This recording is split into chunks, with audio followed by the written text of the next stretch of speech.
අවසර බුත්සරණයි මම බුද්ධ වචනය මොකක්ද?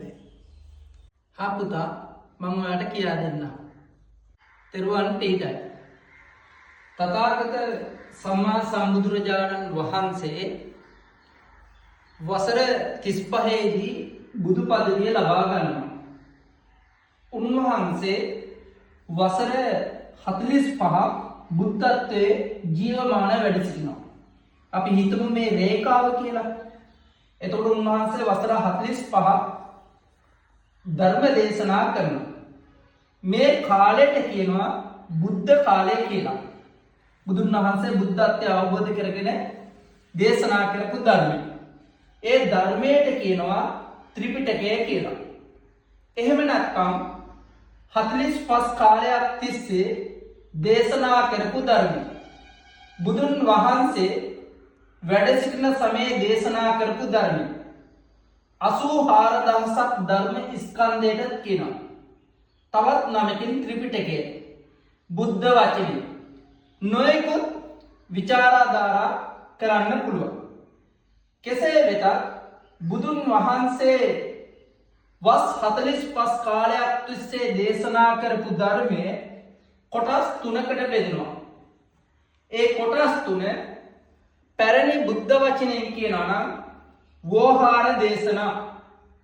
ඒක අපි කියනවා සූත්‍ර දේශනා. ආනා දේශනා. ඒක අපි දේශනා කරනවා විනය පිටකය කියලා. පරමත්ත දේශනා.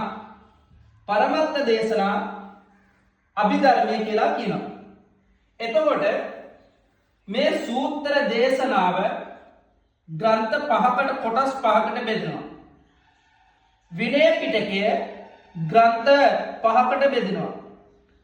අභිධර්මය ග්‍රන්ථ 7කට බෙදෙනවා.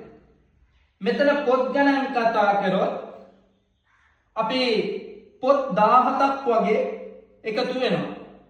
තව අභිධර්මයේ විනය සූත්‍ර මේ සියලු ග්‍රන්ථ අටුවා ටීකා ටිප්පණි පොත්ද විවිධ ආකාරයෙන් පරිවර්තනය වෙනවා. කෙසේ වෙතත් මේ සූත්‍ර විනය අභිධර්මයේ කියන බුද්ධ වචනේ ත්‍රිපිටකය කෙටියෙන්ම සරලව ගත්තොත් බුදුන් වහන්සේ ජීවමාන සමයේ වස් කාල 45ක් තුල දේශනා කරපු ධර්මයට ත්‍රිපිටකය කියලා කියනවා. බුද්ධ වචනේ කියලා කියනවා. මේ බුද්ධ වචනේ ලෝකයේ විවිධ රටවල් වල විවිධ ජාති විවිධ මනුස්සයන් පරිශීලනය කරනවා. ඒ ගැන එතකොට මේ ත්‍රිපිටකයේ බෙදුණු ආකාරය ගැන ග්‍රන්ථ ගැන ඒ වගේම මේ පරිශීලනය කරන ගැන ලෝකයේ රටවල් වල මේ ගැන මම අපේ පුතාලට කියා දෙන්නම්. ලෝකයේ ඉන්න ගුණගරුක පින්වත්නි, ඔබට මේ ත්‍රිපිටකයේ බුද්ධ වචනය ගැන යම් අවබෝධයක් ලැබුණද? ලංකාව ඇතුළු ලෝකයේ විවිධ ගෞරවනීය ස්වාමින් වහන්සේලා මේ සූත්‍ර විනය අභිධර්මය ගැන බුද්ධ වචනය විවරණය කරන්නේ. මේක ගැන අවබෝධය ලැබපු ඔබ තවත් කෙනෙකුට දැක ගන්න, බලන්න, ෂෙයා කරන්න, ඔබේ අදහස් මා වෙත ලබා දෙන්න. ඔබ සැමට සම්මා සම්බුදු සරණයි. ඒ වගේම මගේ පුතාලට තේරෙන්නේ නැති කියලා මං හිතනවා. ඔව් අවසර